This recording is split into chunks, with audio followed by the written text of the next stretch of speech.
In the words of Professor Wole Soyinka, the man dies in the man who keeps silent in the face of tyranny. And of course, it baffles me when I ponder on the state of many African countries. The popular reggae singer, late Bob Marley, once said, "For how long shall they kill our prophets while we stand aside and look?" Every time I ponder on the state of many African countries, particularly Nigeria, I soon discover that there is something common with countries like Nigeria who obtain independence through negotiation.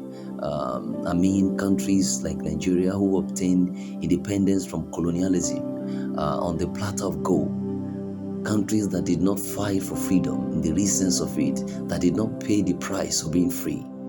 Such countries don't usually understand what it means to be free.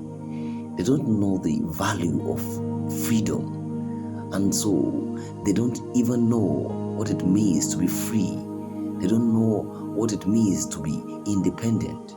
And of course, they cannot read the handwriting of oppression on the wall. They tend to accept every form of subjugation, deprivation, inhuman treatment, oppression as God's will and part of life. They continue to groan under the tyranny, under bad governance, and continue to believe that it is God's will. Countries that obtain freedom by fighting for it don't allow oppression to last. They rise against oppression and say no to it. No freedom is free. Every freedom has a price.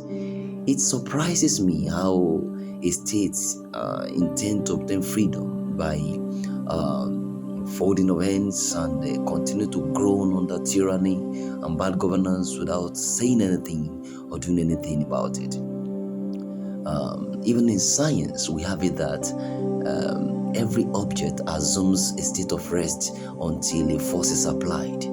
I don't know how an object can move from one place to another or change position without a force being applied.